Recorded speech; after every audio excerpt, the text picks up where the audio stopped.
Yes, children, in today's class, let us start with question number 4 of exercise 11.1, mensuration. So, read the question. A flooring tile has the shape of parallelogram, whose base is 24 centimeter and corresponding height is 10 centimeter. How many such tiles are required to cover the floor of area 1080 metre square? ठीक है, अब एक floor है जिसका हमें area दिया हुआ है 1080 मीटर स्क्वायर।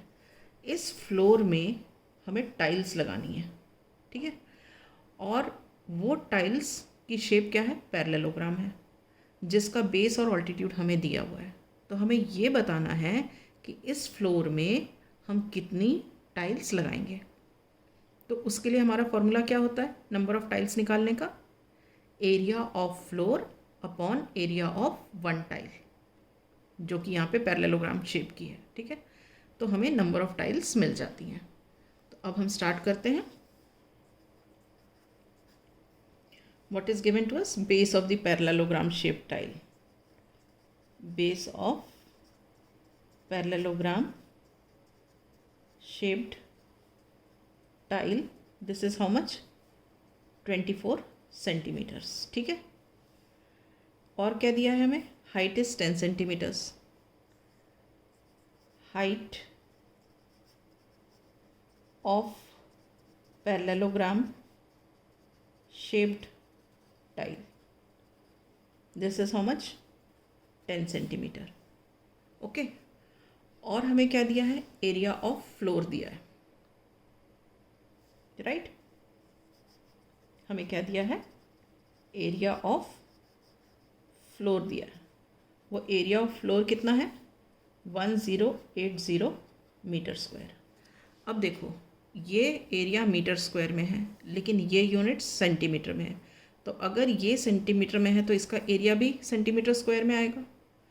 तो मगर यूनिट सेम होने चाहिए, तो हम क्या करेंगे? इनको मीटर में कन्वर्ट कर लेते हैं। तो मीटर में कन्वर्ट करेंगे तो ये क्या हो जाएगा? 24/100 metre, that is equal to 0.24 metre, ठीक है। उसी तरह ये क्या हो जाएगा? 10/100 मीटर, या this becomes 0.1 metre, okay. So now base और हाइट पता है हमें, तो हम निकाल लेंगे area. Area of parallelogram shaped tile, ये क्या हो गया? ये हुआ 0.24 इंटू 0.1 मीटर स्क्वायर, ओके। अब जब आप इसको मल्टीप्लाई करते हो तो आपका आंसर आ जाएगा 0.024 मीटर स्क्वायर, क्योंकि आप विदाउट डेसिमल देखो तो 24 इंटू 1 24 हुआ, और 3 प्लेसेस के बाद डेसिमल लगना है, 1 2 3, तो 1 2 3, थर्ड प्लेस में कुछ नहीं है तो 0 लगा के फिर डेसिमल लगाया, ऑल राइट। तो ये हो गया हमारा area of the parallelogram shaped tile. और एरिया ऑफ द फ्लोर हमको दिया हुआ है, तो number of tiles required to cover the floor, number of tiles required to cover the floor is equal to what? Area of the floor upon area of the tile। कौन सी tile? Parallelogram shape tile, ठीक है। तो area of the floor क्या है? 1080 metre square, and area of floor क्या है? 0.024 metre square, ठीक है। तो ये मीटर स्क्वायर और ये मीटर स्क्वायर तो कट गए, you are left with 1080 upon, अच्छा अब ये देखो, ये 024 है, ये डेसिमल हटाना है, तो डेसिमल हटाने के लिए ऊपर 1 आएगा, और ये 3 डिजिट्स हैं तो उसके लिए 3 ज़ीरोज़ आएंगे, तो मतलब ऊपर क्या आ गया? 1000, और ये नीचे जो था ये डेसिमल हट गया, 0024 बच गया। इसकी तो कोई वैल्यू ही नहीं है, तो इसको हम हटा सकते हैं।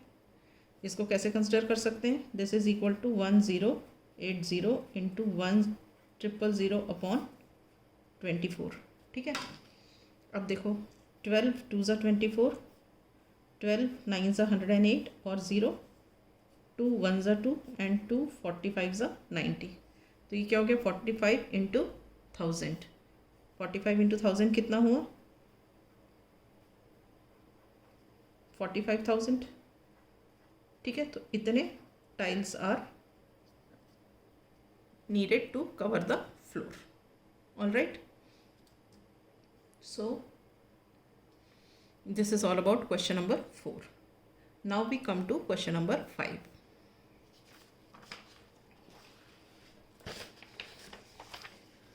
Now question number 5. See here, an ant is moving around the few pieces of different shapes scattered on the floor. Few pieces of food होगा यहाँ, फ्यू फूड पीसेस. ठीक है, an ant is moving around a few food pieces of different shapes scattered on the floor. ये जो है food piece है. For which food piece would the ant have to take the longer round? किस food piece पर ant has to take the longer round? ठीक है. Remember, circumference of the circle can be obtained by using the expression c is equal to 2 pi r, where r is the radius of the circle. ठीक है, तो अब हम start करते हैं इसको, इस वाले क्वेश्चन को, ए पार्ट को. सो इस केस में कैसे होगा? ये देखो, ये तो क्या है, दिस मच इज 2.8. ठीक है, और ये आधा सर्कल है. पूरे सर्कल का सर्कमफ्रेंस 2 पाई आर होता है, और आधे सर्कल का क्या होगा? 2 पाई आर अपॉन 2, तो that is pi R. Okay, so और अब ये देखो कि ये टोटल है कितना? 2.8. तो रेडियस कितना हो गया? रेडियस हो गया 1.4, तो ये भी हो गया 1.4. ठीक है, सो इन दिस डिस्टेंस, अगर हम इसको मान लो ए बी मानते हैं, ठीक है, तो distance moved by the ant कितना हो जाएगा? Moved by the ant is equal to ये वाला arc, arc A B, arc A B plus length of A B.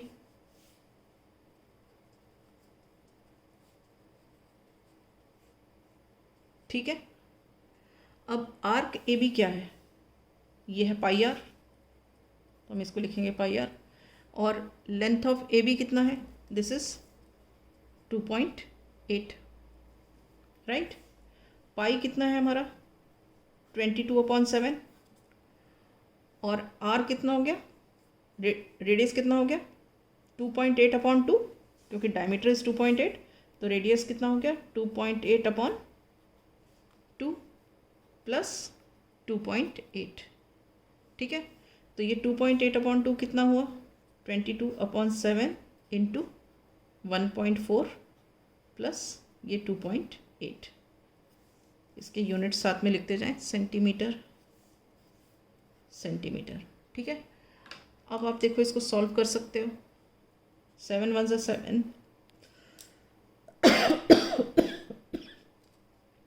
7 2 14, तो ये हो गया 0.2. ठीक है, तो you have it here 22 into 0.2 plus 2.8 centimetre. ठीक है, अब आप इसको मल्टीप्लाई करो. 22 इंटू 2 इज़ 44. एक के बाद डेसिमल लगाना है, तो ये हो गया 4.4 प्लस 2.8 सेंटीमीटर. ठीक है, तो 4.4 प्लस 2.8 मिलके कितना हो गया? 7.2 centimetre. Is this clear? So what is the distance covered by ant? This is 7.2 centimeter. Is this clear? Right. Now I take the B part.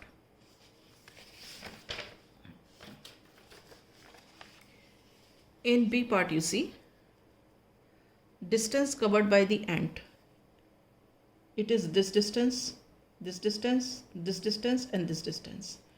Now diameter is given 2.8, तो ये 2.8 है, तो इसका मतलब ये भी 2.8, तो ये 2.8 हो गया, ये हो गया 1.5 हो गया, और ये क्या हो गया, ये पाई आर हो गया। ठीक है, तो हम इसमें क्या लिखेंगे, distance moved by the ant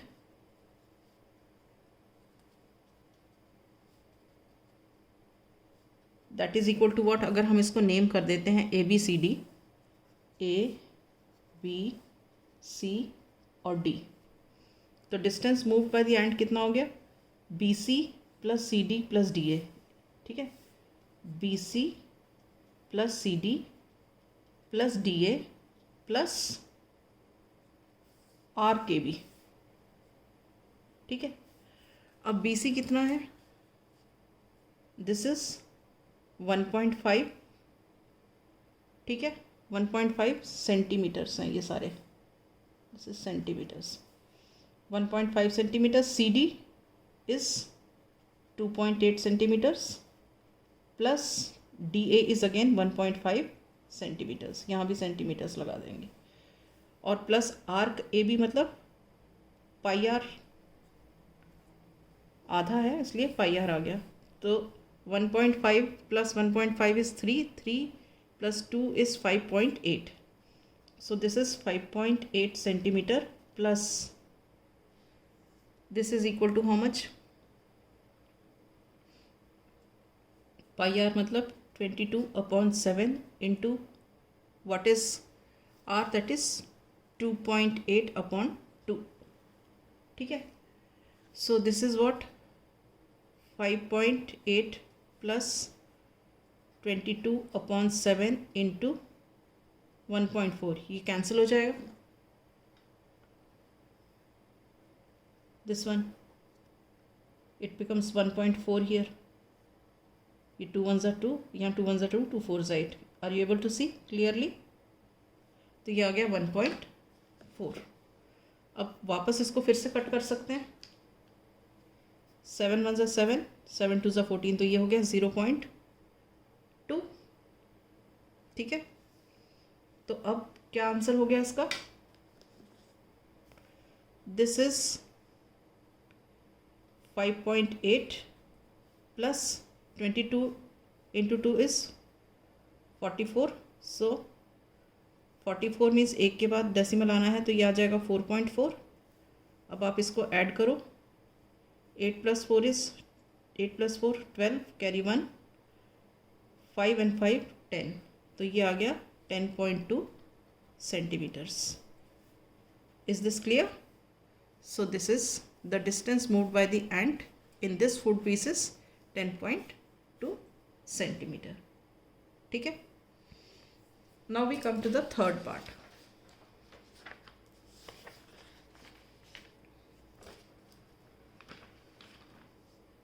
In the third part, what do we see? This is the food piece. Now let us name this as A and this as B and this as C.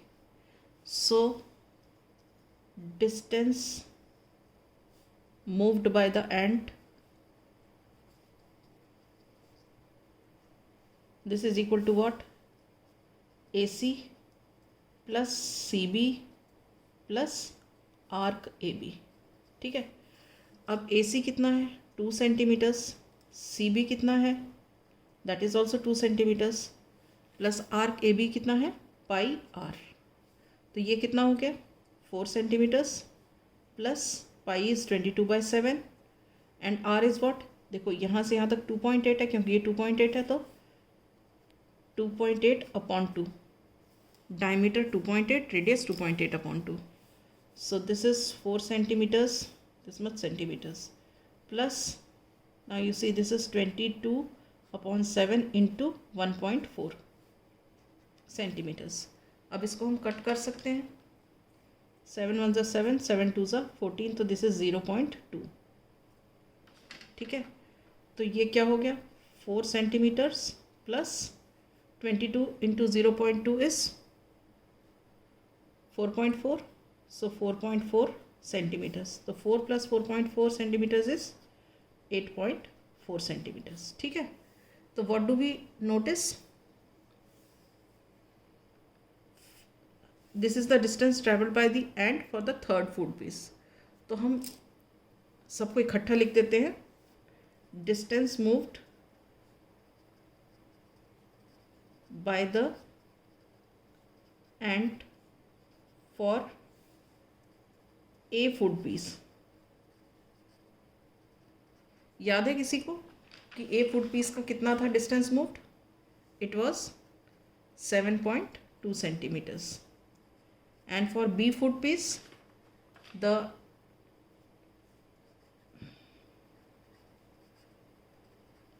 distance was 10.2 centimeters. And for c food piece, the distance is 8.4 centimeters. ठीक है.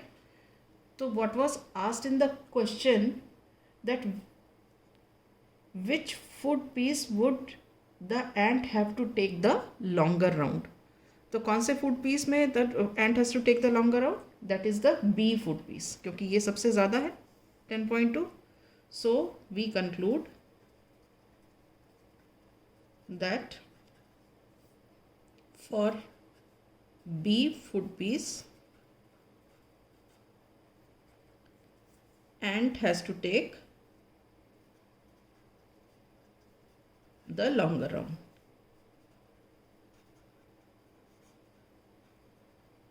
Is this clear?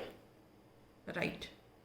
So with this I wind up. In the next class I shall start with the next topic.